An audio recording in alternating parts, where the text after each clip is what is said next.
Hello बच्चों, कैसे हो? स्वस्थ होंगे, अच्छे होंगे। और पढ़ाई आप लोगों की निरंतर जारी है। तो हम कक्षा 12 की पाठ्य पुस्तक को कर रहे हैं, स्वतंत्र भारत की राजनीति, और उसका अध्याय आज हमारे पास है चौथा अध्याय।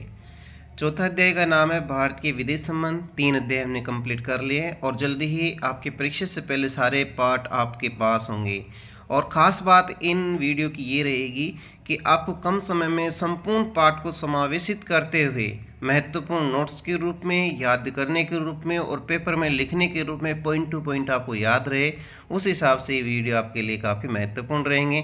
क्योंकि यहाँ पर ज़्यादा चर्चा न करके सिर्फ पॉइंट टू पॉइंट बताया जाएगा, जो कि आपके छोटे प्रश्नों को तो पूर्णतः सही कर ही पाएंगे, लेकिन बड़े प्रश्नों को भी आप पॉइंट टू पॉइंट याद रखने में काफ़ी आपके लिए सरलता रहेगी, काफ़ी आपके लिए सरल रहेगा। और आप अगर उनको उस दौरान याद रख पाते हो तो आप बड़े प्रश्नों को काफ़ी अच्छे से लिख पाओगे, उनकी व्याख्या कर पाओगे और काफ़ी अच्छे से आंसर दे पाओगे। तो बिना देरी किए हुए चलते हैं बच्चों। आज का हमारा अध्याय है भारत के विदेश संबंध, और इस अध्याय में देखेंगे हम कि 1962, 65 और 71 के युद्धों ने हमारे विदेशी संबंधों को तथा देश की राजनीति को कैसे प्रभावित किया।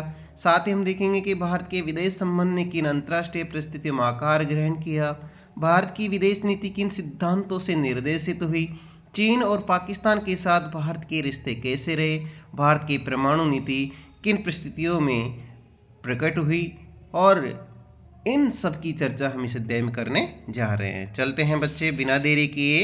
अंतर्राष्ट्रीय संदर्भ को थोड़ा समझ लेते हैं। ये सारे पॉइंट आपकी किताबों में दे रखा है, और जो पॉइंट दे रखा है उसका क्या महत्वपूर्ण है, उस पूरे सार में जो व्याख्या की गई है हमारी किताबों में, उसका निचोड़ है यहाँ पर। ठीक है, ताकि आपको पॉइंट टू पॉइंट नज़र में रहे, ध्यान में रहे। ठीक है, तो अंतर्राष्ट्रीय संदर्भ में देख लेते हैं। विश्व महायुद्ध की जो तबाही से अभी बाहरी दुनिया निकली थी, जैसे द्वितीय विश्व युद्ध की बात हो रही है यहाँ पर, विश्व के सामने पुनर्निर्माण का सवाल प्रमुख था। एक अंतर्राष्ट्रीय संस्था बनाने के प्रयास हो रहे थे, जिसे हमें यूएनओ कहते हैं, संयुक्त राष्ट्र संघ। उपनिवेशवाद की समाप्ति के फलस्वरूप यानी नए नए देश आज़ाद हो जा रहे थे और वो विश्व के नक्शे पर उदित हो रहे थे। विकासशील देशों के पास अंतर्राष्ट्रीय व्यवस्था के भीतर अपने सरोकारों को पूरा करने के लिए जरूरी संसाधनों का क्या था? अभाव था। विकासशील देश आर्थिक और सुरक्षा की दृष्टि से ज्यादा ताकतवर देशों पर निर्भर थे।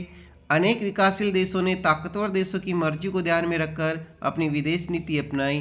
क्यों? क्योंकि इन देशों से इन्हें अनुदान और कर्ज मिल रहा था। इसलिए अनेक विकासशील देशों ने ताकतवर देशों की मर्जी को ध्यान में रख के क्या बनाई? अपनी विदेश नीति बनाई है। अब दुनिया 2 खेमों में बट गई थी।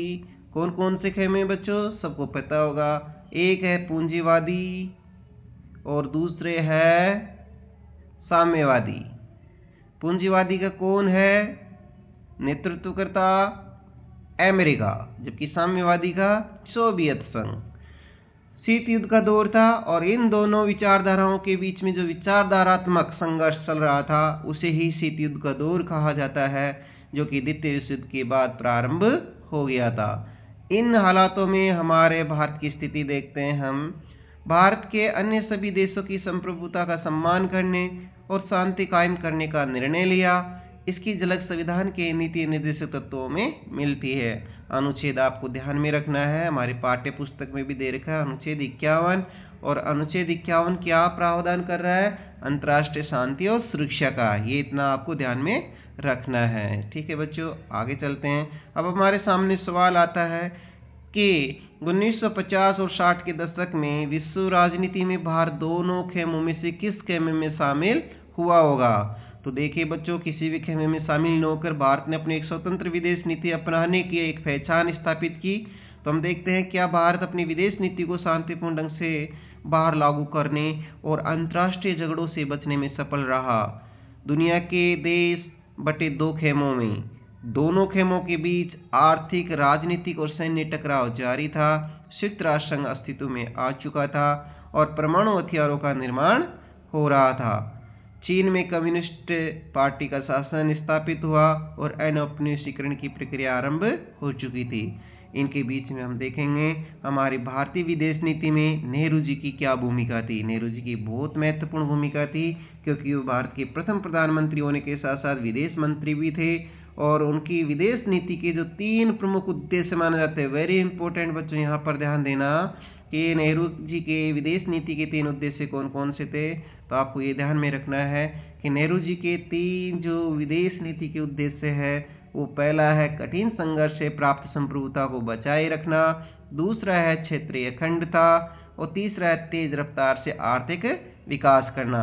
इन तीनों पॉइंटों को याद रखना है ताकि आप अच्छे से अपना पेपर कर सको। विदेश नीति पर नेहरू जी को बढ़त हासिल हुई और आगे देखते हैं हम।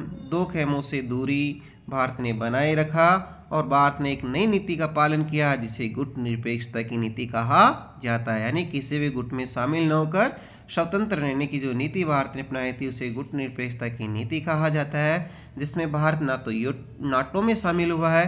नाटो आपको ध्यान में होगा, हमने पहले जो पाठ्य पुस्तक पढ़ी थी समकालीन विश्व राजनीति, उसमें इसका अध्ययन किया था। उत्तरी अटलांटिक संधि संगठन जो अमेरिका का सैन्य संगठन है। वार्सा पैक्ट क्या है? ये सोवियत संघ का सैन्य पैक्ट है, इन दोनों में शामिल नहीं होता है। लेकिन क्या भारत का ऐसा रवैया सद पाया संतुलन? तो देखते हैं कि कुछ हालातों में ऐसा संतुलन देखने को मिलता है कि ये संतुलन सद नहीं पाया, लेकिन ऐसी बात नहीं है। भारत ने अधिकतर मामलों में स्वतंत्र विदेश नीति को अपनाया है और वहां पर सफल भी हुए। लेकिन 1956 में ब्रिटेन ने जब स्वेज नहर के मामलों में मिस्र पर आक्रमण किया तो भारत द्वारा इसकी विश्वव्यापी निंदा की गई थी। लेकिन बच्चों देखो, इसी साल सोवियत संघ क्या करता है? हंगरी पर आक्रमण कर देता है, तब भारत मौन रहता है। तब ऐसा लग रहा होगा कि भारत ने गुट निरपेक्षता की नीति का पालन नहीं किया है, लेकिन फिर भी अधिकतर मामलों में भारत ने क्या किया? स्वतंत्र विदेश नीति को अपनाया है। ठीक है बच्चों, अब चलते हैं हमारे जो पाठ्य पुस्तक का हमारा टॉपिक अब एफ्रो एशियाई एकता। एफ्रो एशियाई एकता के अंतर्गत भारत के आकार, अवस्थिति और शक्ति संभावनाओं को भांपकर नेहरू ने विश्व के मामलों में, खासकर एशियाई मामलों में भारत के लिए एक बड़ी भूमिका निभाने का शौकन देखा था। भारत ने मार्च 1947 में ही एशियाई संबंध सम्मेलन का आयोजन किया। भारत ने इंडोनेशिया की स्वतंत्रता संग्राम के समर्थन में एक अंतर्राष्ट्रीय सम्मेलन किया।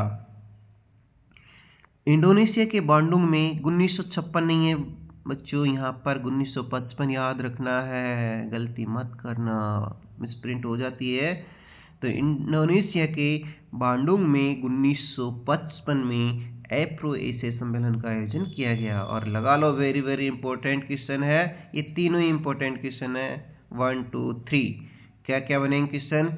एफ्रो एशियाई सम्मेलन का आयोजन कब और कहाँ किया गया? तो बताना, इंडोनेशिया के बांडुंग में 1955 में। ठीक है, वेरी इंपॉर्टेंट। दूसरा है, गुट निरपेक्ष आंदोलन की नींव कहाँ पड़ी? बांडुंग सम्मेलन में पड़ी, ये ध्यान में रखना। और कब हुआ था बांडुंग सम्मेलन? 1955 में। फिर है इंपॉर्टेंट, गुट निरपेक्ष आंदोलन का पहला सम्मेलन कब और कहाँ हुआ? तो आपको बताना, पहला सम्मेलन 1961 में हुआ और बेलग्रेड में हुआ। गुट निरपेक्ष आंदोलन का पहला सम्मेलन कहाँ हुआ? 1961 में हुआ और बेलग्रेड में होता है। ठीक है, आगे चलते हैं हम। फिर हमारा टॉपिक है चीन के साथ शांति और संघर्ष। इसकी पृष्ठभूमि को देखते हैं। चीनी क्रांति कब हुई थी बच्चों? 1949 में। तो ये भी ध्यान रखना इंपॉर्टेंट है। क्रांति के बाद कम्युनिस्ट सरकार को मान्यता देने वाले पहले देशों में कौन था? भारत भी था। नेहरू का चीन पर गहरा विश्वास था, लेकिन नेहरू जी के कुछ सहयोगी जैसे सरदार पटेल ये चीन को लेकर थोड़े शंका में थे, लेकिन नेहरू जी ने इन सबको नकारते हुए भी चीन पर गहरा विश्वास जताया। लेकिन भारत की चीन से लगती सीमा पर सेना के बजाय अर्धसैनिक बलों की रखवाली की गई और आगे जाकर नेहरू जी का भी विश्वास टूट जाता है। देखते हैं उससे पहले पंचशील के सिद्धांतों की क्या मान्यता रही। भारत के प्रधानमंत्री कौन है उस समय? नेहरू जी। ध्यान रखना बच्चों, पंचशील समझौता किन किन के बीच में हुआ था? भारत और चीन के बीच में हुआ था। भारत और चीन के बीच में। और भारत के प्रधानमंत्री कौन थे? नेहरू जी। और चीन के प्रधानमंत्री चाउ इन लाई। और कब हुआ था? 29 अप्रैल 1954 को। 29 अप्रैल 1954 को पंचशील सिद्धांतों की घोषणा हुई थी।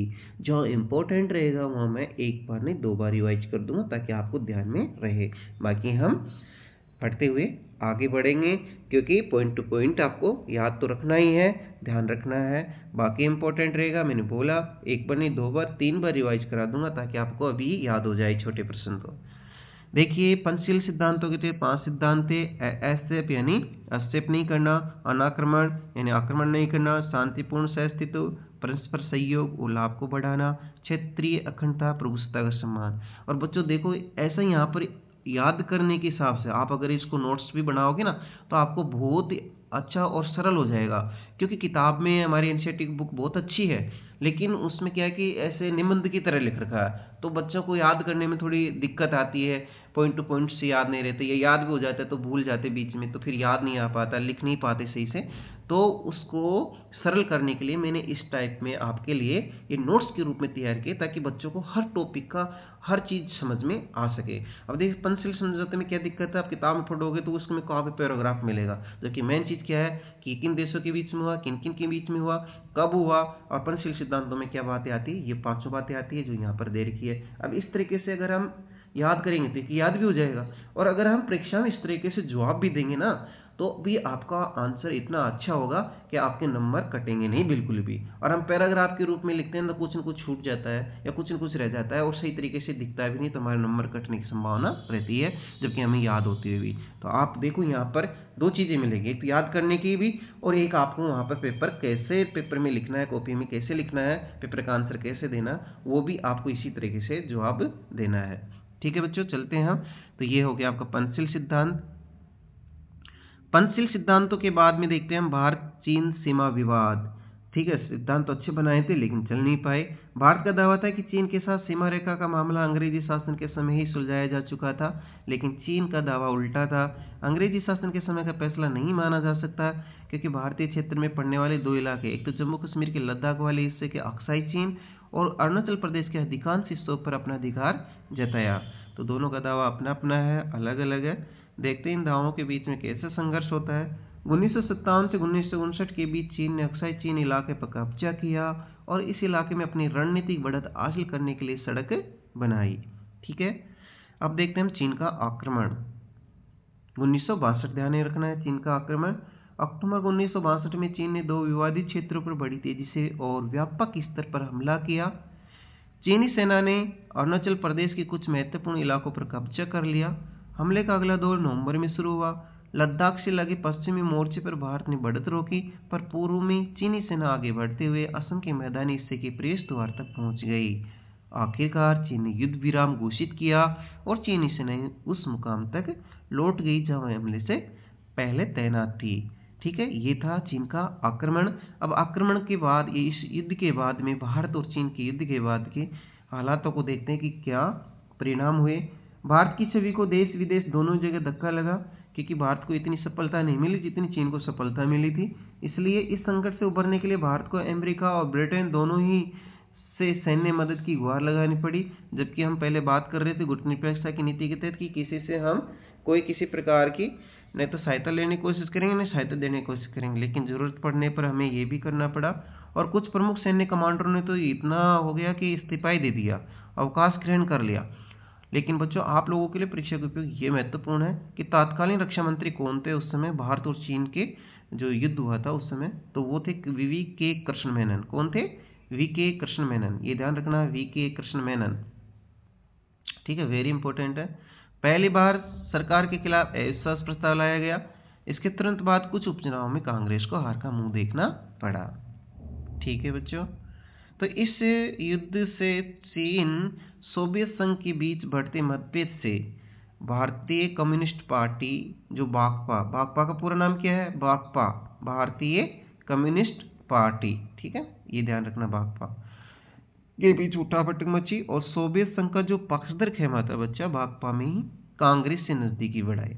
जो सोवियत संघ का, ये ऐसी लाइन कहाँ इंपॉर्टेंट होती है, ये एनसीईआरटी की लाइन वहाँ इंपॉर्टेंट होती है जब कॉम्पिटिशन प्रतियोगी परीक्षा की तैयारी कर रहे हैं, चाहे वो लेक्चरर की तैयारी कर रहा हो, चाहे असिस्टेंट प्रोफेसर कर रहा हो, चाहे सेकंड ग्रेड की कर रहा हो, वहाँ पर ये चीज़ें। और अगर कोई भी अन्य एग्जाम विदेश नीति से संबंधित टॉपिक है सिलेबस में, तो ये इंपॉर्टेंट एनसीईआरटी की बहुत बन जाती है। जबकि यहाँ नॉर्मल लग रहा है ना, नॉर्मल नहीं है, वहाँ पर ये प्रश्न कथनों में पूछा जाता है कौन सा कथन सत्य और असत्य है। अगर हमने ध्यान से पढ़ा होगा तो हम सही कर पाएंगे, और अगर ऐसे ही देखा होगा मोटे मोटे कि ये चीज़ इंपॉर्टेंट है, ये याद कर लेते हैं, तो फिर आप ऐसे प्रश्नों में थोड़ा डावाडोल हो सकते हैं। देखो अब यहाँ ध्यान देने की यह है कि सोवियत संघ का जो पक्षधर खेमा था भाकपा में कांग्रेस से नज़दीकी बढ़ाए, अब वहाँ दूरी बढ़ाई, ऐसे भी आ सकता है। तब आपको क्या पता है कि नज़दीकी बढ़ाए दूरी बढ़ाए, तो एक एक लाइन इंपॉर्टेंट है एनसीईआरटी की, उनको हल्के में ना ले, गंभीर रूप से ध्यान से पढ़े। ठीक है, प्रतियोगी परीक्षा करने वाले बच्चों के लिए सोवियत संघ का जो पक्षधर खेमा था माकपा में ही कांग्रेस से नज़दीकी बढ़ाए, लेकिन जो चीन का पक्षधर खेमा था वो कांग्रेस से नज़दीकी के खिलाफ थे। ठीक है, अब 1964 में क्या होता है, जो बागपत था वो दूरी चीन के पक्षधर खेमे ने, जो चीन के पक्षधर खेमा था ना, उन्होंने मार्क्सवादी भारतीय कम्युनिस्ट पार्टी बनाई। कब? 1964 में। तो ये पूछा जा सकता है, ये बच्चों आप लोगों के लिए बहुत इंपॉर्टेंट है कि मार्क्सवादी भारतीय कम्युनिस्ट पार्टी कब बनाई? 1964 में। और एक किसका पक्षधर थी? चीन के पक्षधर थे। इस युद्ध ने भारत के नेता को पूर्वोत्तर की डावाडोल स्थिति के प्रति सचेत किया, क्योंकि वहाँ ये इलाका जो था पूर्वोत्तर का, इस इलाके में अत्यंत पिछड़ा इलाका था, अलग अलग राष्ट्रीय एकता के हिसाब से भी चुनौतीपूर्ण, और आज भी लगभग देखने को वहाँ चुनौतीपूर्ण सी स्थिति बनी रहती है। देखने से भी थोड़ा आप लोगों को लग रहा होगा, पूर्वोत्तर के लोगों को देखते हैं तो थोड़ा ऐसा नहीं लगता कि अपन से ही लोग हैं, ये अपन जैसे दिखते हैं, थोड़ा आपको लग सकता है या उनको भी हम लग सकते हैं। ठीक है, तो ये राष्ट्रीय एकता के हिसाब से भी थोड़ा चुनौतीपूर्ण बना हुआ था, और अब इसे एक नई तरीके से डालने की कोशिश की गई, और तरकीब क्या क्या लाया गया कि नागालैंड को प्रांत का दर्जा दिया गया, मणिपुर त्रिपुरा को केंद्र शासित प्रदेश बनाए गए, और इन सबको अपनी विधानसभा निर्वाचन का भी अधिकार दिया गया। इस तरीके से पूर्वोत्तर राज्यों को साधने का भी काम किया गया। तो बच्चों आज हमने देखो 15 मिनट के अंदर आपका आधे चैप्टर से अधिक भी हमने कंप्लीट कर लिया है। तो कितनी अच्छी बात है कि 15 मिनट में अगर आपका आधे घंटे में पूरा कंप्लीट पार्ट हो रहा है, तो कितने से पार्ट है हमारे दोनों पाठ्य पुस्तकें देखेंगे तो आपके पास 24 घंटे हैं। 2 दिन में आप कंप्लीट अगर वीडियो भी देखोगे तो आपका कंप्लीट रिवीजन हो जाएगा, कंप्लीट आपका पार्ट जो है अध्याय है वो आपको याद हो जाएगा, और परीक्षा के लिए आप तैयार बिल्कुल हो जाओगे, क्योंकि हमने पढ़ रखा है, सिर्फ रिवाइज ही तो करना है। और उसी हिसाब से मैं ज़्यादा टाइम नहीं लेकर बिल्कुल वो तथ्य वो चीज़ें बता रहा हूँ जो आपके किताब में आपके परीक्षा उपयोगी है। और ऐसा भी नहीं है कि मैंने सिलेबस में जो आपके 2024-25 का सत्र है ना, अभी एग्जाम लगेगी, उस पर पूर्णतः नवीनतम पाठ्यक्रम पर आधारित है ये, इसलिए आपको बिल्कुल भी डर भय की करने की जरूरत नहीं है, न चिंता करने की जरूरत है। आप तो बस पढ़ते रहो, जब टाइम बोरिंग हो जाओ किताबों से तब आप ये वीडियो देखो, और उसके बाद फिर अपनी किताबों से पढ़ो, अपनी नोट्स बनाओ, और अच्छे से आपकी एग्जाम दो। और विशेषकर बात यह है कि पॉलिटिकल साइंस की जो एग्जाम है, राजनीति विज्ञान का पेपर है, उससे पहले भी आपको 2-3 दिन का गैप है, तो उसमें आप अच्छे से रिवाइज कर सकोगे। नींद आने की प्रॉब्लम है कुछ बच्चों को, तो उनकी मैं बता देता हूँ, जब किताब से अगर आपको नींद आ रही तो आप आपकी जगह वीडियो देख लो ना, क्या दिक्कत है? पढ़ाई तो आपकी यहाँ भी हो रही है, वहाँ भी हो रही है, जहाँ आपको अच्छा लगे वहाँ आपको तो पढ़ना है बस। ऐसा नहीं है कि बहाने ढूंढ लिए, नींद आ रही है हम तो चलो कल देख लेंगे, सुबह देख लेंगे, इतने दिन की छुट्टी है, अभी तो काफ़ी दिन है, ऐसा नहीं करना है। आपका हर पल, एक एक दिन, एक एक मिनट आपके लिए बहुत महत्वपूर्ण है। तो बच्चों इनको आप नोट्स के रूप में उतार लो और याद कर लो, ताकि परीक्षा के टाइम आपके बहुत बहुत काम आएगी ये चीज़ें। ठीक है, हम जल्दी से आपका दूसरा वीडियो लाएंगे और उसमें इस पार्ट को भी कंप्लीट करेंगे, और जल्दी ही सारे पार्ट कंप्लीट करने के बाद टाइम बचेगा तो हम ऑब्जेक्टिव प्रश्न भी लाएंगे। ठीक है बच्चों, आज के लिए इतना ही, धन्यवाद।